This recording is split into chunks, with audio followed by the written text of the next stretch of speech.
Voilà. Mesdames, Messieurs, merci. Ce point de presse a moins de succès, ce que je peux comprendre, que celui de M. Stubb. C'est un peu dommage parce qu'on va peut-être parler des valeurs de l'Europe. De quoi s'agit-il? Il s'agit de mettre en cause ce système parlementaire, cette structure, les comportements de cette majorité parlementaire et les organes de l'institution dans la persécution, car c'est bien de cela qu'il s'agit, à laquelle elle se livre de façon systématique à l'égard de ceux que l'on appelle les eurosceptiques, les populistes, enfin bref, à l'égard de la minorité qui a le grand tort de ne pas participer à l'élaboration radieuse du monde euromondialiste tel que le voudrait la majorité de la Commission. Cette persécution des eurosceptiques et des populistes se manifeste notamment par un système que l'administration politisée de ce Parlement commence à avoir parfaitement rodé, qui est le suivant. La législation parlementaire donne aux députés un certain nombre d'avantages qui sont liés évidemment à l'exercice de leurs fonctions. Je veux parler du crédit de représentation, je veux parler de la possibilité d'employer des assistants parlementaires, je veux parler de la possibilité de constituer des associations politiques au niveau européen. J'ai voté contre, d'ailleurs, avec les députés de ma sensibilité, car je considérais qu'il était un peu abusif que le Parlement européen se transformât en organisateur de galas de bienfaisance, un gala de bienfaisance au profit de qui? Au profit des organisateurs de galas, en la circonstance. Bon. Et je me réfère d'ailleurs à un célèbre arrêt qu'avait obtenu les Verts contre le Parlement européen. Mais enfin, ce système existe. On finance des partis politiques au niveau européen. On finance des fondations politiques européennes, etc. Et l'instrument technique de la persécution est assez simple.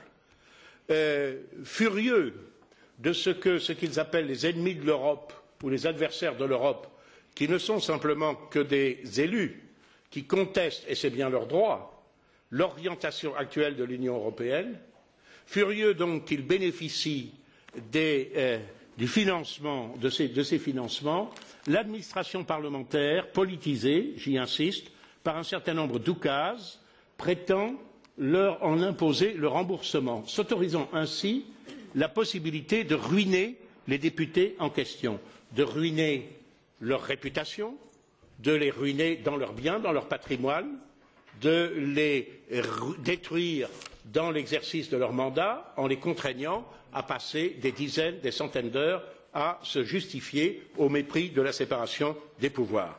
Ceci se fait en vertu, je l'affirme, d'une discrimination systématique. C'est le premier point. Cette discrimination est revendiquée cyniquement puisque je fais, entre autres, l'objet de ce type de persécution, j'ai saisi la juridiction de Luxembourg en affirmant à quel point il était étrange que ce type de procédure ne prospère que contre les députés de l'opposition. De façon tout à fait cynique, l'administration parlementaire s'est prévalue de critères objectifs. Ces critères objectifs sont les critères objectifs de la discrimination subjective. C'est-à-dire que c'est une gestion par risque auquel les y inciterait, paraît-il, la réglementation financière. Et quels sont les critères du risque? Nous visons en premier lieu les formations politiques qui ont un fort intérêt national, qui ne sont sous-représentées dans les parlements, dans leurs parlements respectifs, qui sont hostiles à l'évolution actuelle de l'Union européenne, etc. Je tiens ces textes, naturellement, à la disposition de ceux qui sont intéressés. Par conséquent, j'affirme que c'est une politique discriminatoire qui vise les députés du Front national, mais qui vise aussi les députés de UKIP, qui a visé notre collègue danois Messerschmitt, qui vise également les députés italiens, et à chaque fois avec la même technique de relayer ensuite cette persécution au plan national afin d'obtenir autant de mises en cause de discrédit jeté sur les parlementaires en question et de poursuites pénales, etc., etc.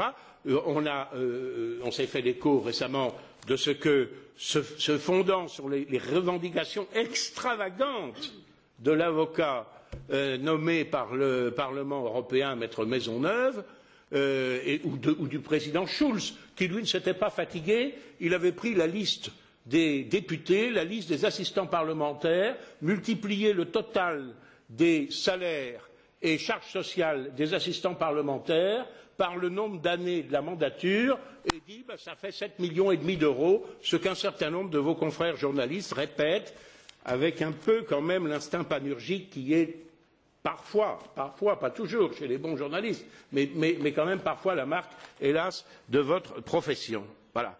Et sur ce fondement, eh bien, la justice française dit nous devons confisquer l'argent du Front National pour garantir, avant tout procès, alors que même que l'instruction n'a pas commencé, pour garantir le paiement éventuel des reversements, des dommages-intérêts, des amendes, que sais-je encore. Mais vous avez exactement la même chose en Italie. En Italie, on incrimine la Ligue au motif que M. Bossi aurait utilisé à des fins personnelles ou à tout le moins illégales l'argent qui était destiné au financement politique de son parti. Si cela était vrai, dans cette affaire, la Ligue du Nord serait une victime. Eh bien, on se saisit de ce prétexte pour placer sous séquestre, je crois 48 millions d'euros, enfin, c'est-à-dire toutes les ressources financières de ce parti dont nul ne doute que s'il y avait des élections demain en Italie, il serait le grand vainqueur. Quels sont les acteurs de cette discrimination et de cette politique dont je n'hésite pas à dire qu'elle est infâme et indigne d'un véritable Parlement? L'initiateur, c'est l'ancien président socialiste, M. Schulz. M. Schulz, qui avant monté au mat de cocagne, aurait dû s'assurer qu'il avait en quelque sorte des culottes propres. Car M. Schulz a été convaincu d'utiliser un assistant accrédité, dont je vous donne le nom, dont j'espère que ça se retrouvera dans la presse. M. Schulz, dans ces cas-là, pourra me faire un procès en diffamation pour lequel je dirai tout de suite que, par exception, je renoncerai à invoquer l'immunité parlementaire que j'invoque généralement pour protéger ma liberté d'expression. M. Schulz a employé comme assistant accrédité une personne, M. Herbert Hansen, je vous donne le nom. M. Herbert Hansen était un assistant accrédité qui aurait dû résider par conséquent à Bruxelles, qui résidait en fait, je crois, à Aix-la-Chapelle, qui a été le directeur d'une société commerciale. Je ne suis pas aussi bon en allemand que M. Stub, qui disait qu'il ne l'avait étudié qu'un peu, mais qui apparemment le parle mieux que moi.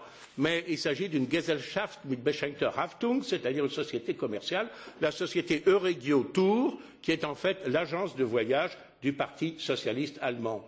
Un autre assistant, et alors je vous renvoie au Spiegel du 12 mars 2015, un autre assistant s'était épanché dans le Times le 12 février 2017, le Times qui est un journal sérieux, le 12 février 2017, et il a déclaré que M. Schulz l'obligeait à repasser ses pantalons. Or, c'est précisément l'activité illicite au terme des mesures d'application des statuts. Les mesures d'application du statut des députés européens n'interdisent absolument pas à un assistant de coopérer avec le parti politique de l'assistant en question.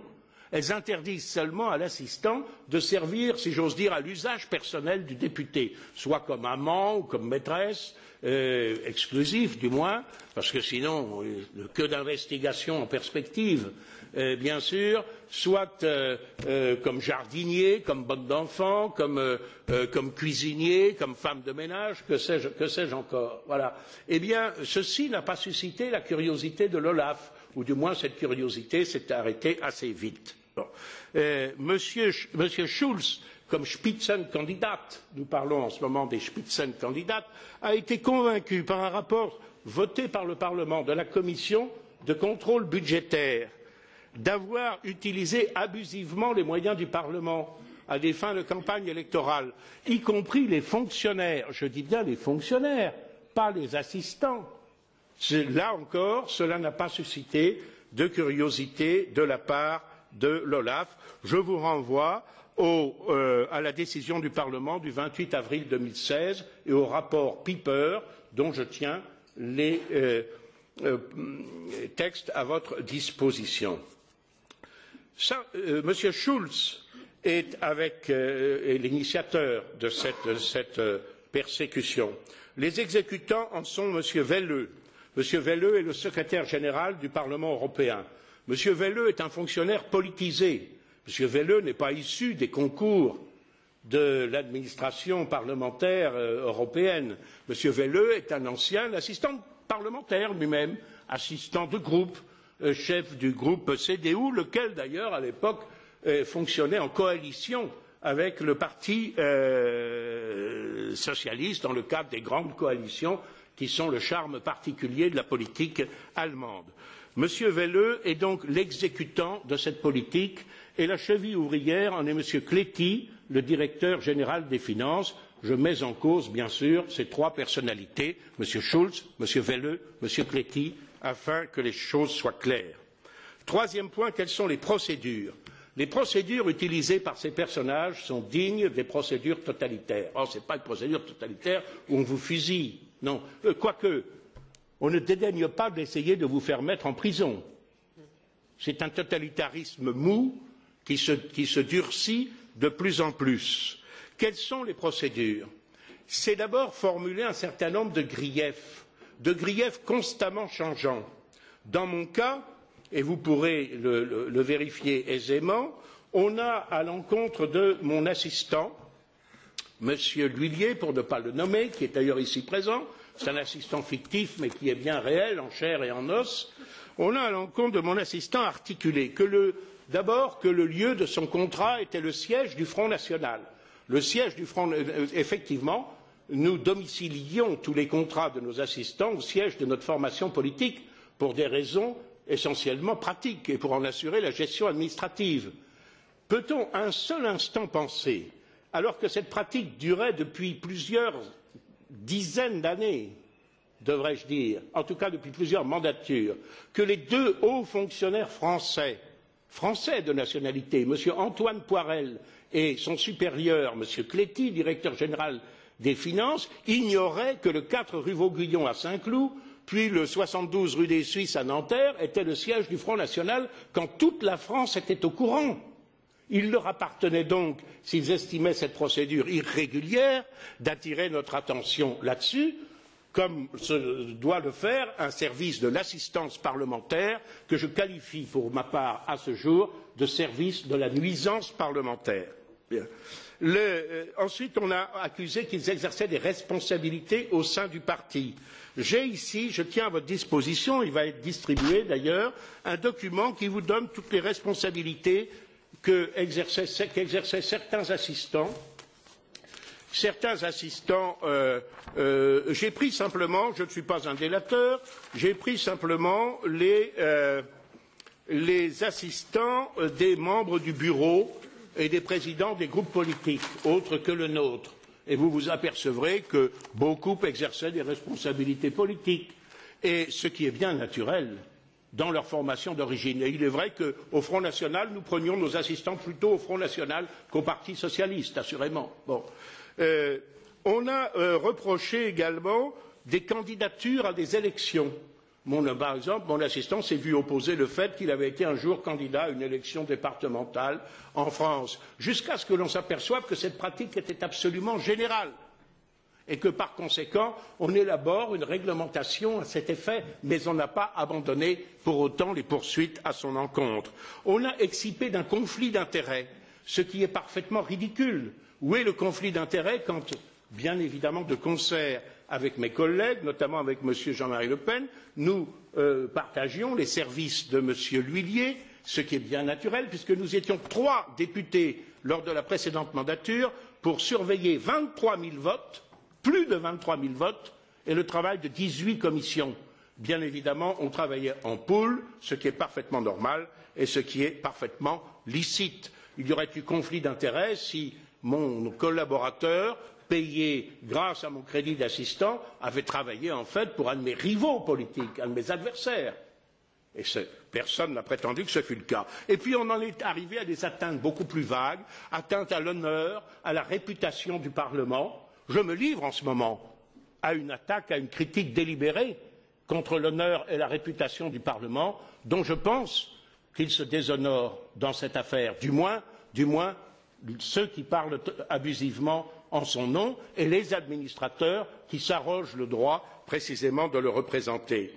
Mais ça n'a jamais été le cas, bien évidemment, de mon assistant. Quand j'ai eu répondu à tous ces griefs, et il en est de même pour mes collègues, et que ces accusations se sont dégonflées, on m'a quand même déclaré que je devais la somme de 276 000 € assortie d'intérêts exorbitants, au motif que mon argumentation n'avait pas convaincu le secrétaire général. Et ceci, c'est un dernier point en ce qui concerne les procédures, sans que j'eusse eu la possibilité, ni mes collègues, ni moi-même, d'être entendus par le secrétaire général. Je suis parlementaire depuis 29 ans dans cette institution et parlementaire, je crois, assez estimé ou respecté, même de mes adversaires. En me taxant de cette façon, le secrétaire général n'a pas daigné me recevoir. Cette institution viole de façon cynique tous les textes qu'elle a votés et qui imposent qu'avant une décision lui faisant grief, le député ou même un simple citoyen soit entendu dans le cadre d'une audition contradictoire. Vous aurez à votre disposition les dossiers de presse, si on peut m'en donner un, des 4 textes absolument sans ambiguïté qui déclarent que tel est bien le cas. En conclusion, et avant de répondre éventuellement à vos questions ou vos objections, j'affirme que toute cette affaire des assistants parlementaires procède d'une persécution politique menée par des adversaires politiques, dont l'initiateur est l'ancien président Schulz et le secrétaire général Welle, dont la cheville ouvrière est le directeur général des finances, M. Kletti, le président Tajani ayant dans cette affaire le rôle de Ponce Pilate. J'affirme que cette administration politisée ne traite pas tous les parlementaires de la même façon, ce qui constitue un cas emblématique de discrimination. J'affirme qu'elle a violé tous les principes du droit européen et ces fameuses valeurs dont vous entretenez à l'instant, Monsieur Stubb, le principe de la légalité, elle a violé son règlement, le principe du contradictoire et du respect des droits de la défense ou de la présomption d'innocence. J'affirme aussi qu'elle a constamment menti par affirmation ou par dissimulation au tribunal de Luxembourg. J'affirme enfin qu'elle a, par exemple, prétendu ne s'en prendre aux députés que par la voie administrative, alors que dans le même temps et de façon quasi secrète, elle essayait de diligenter contre eux une action pénale afin de les discréditer dans leur pays d'origine et de les ruiner. Voilà, mesdames et messieurs, ce que j'avais à dire. Comme mes adversaires déjà politiques de l'époque le disaient à l'époque où j'étais étudiant à la faculté de Nanterre, ce n'est qu'un début, continuons le combat. Merci beaucoup. Je répondrai volontiers à vos questions, s'il y en a, ou à vos objections.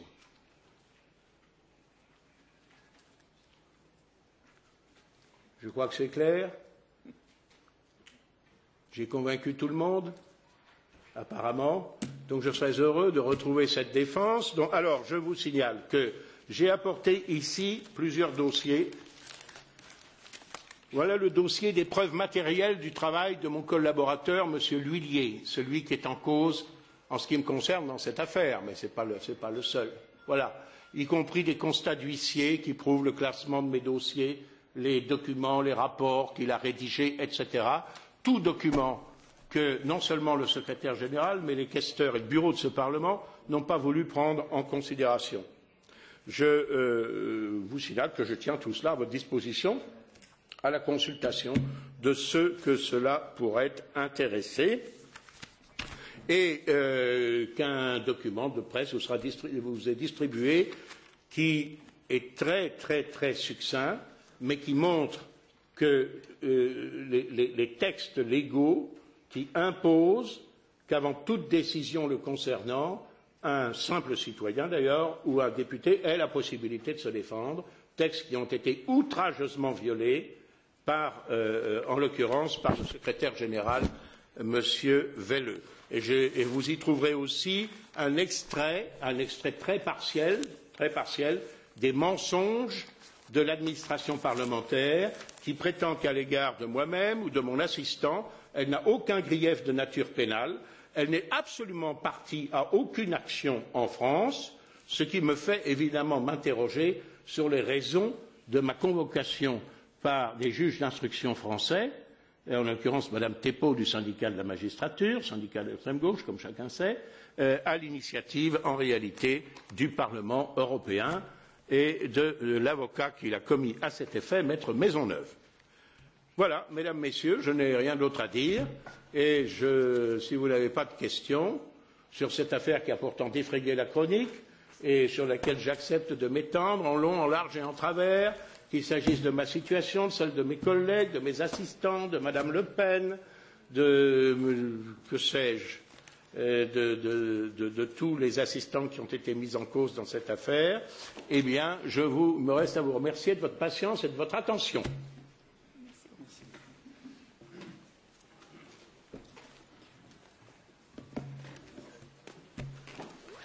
Et à remercier les interprètes.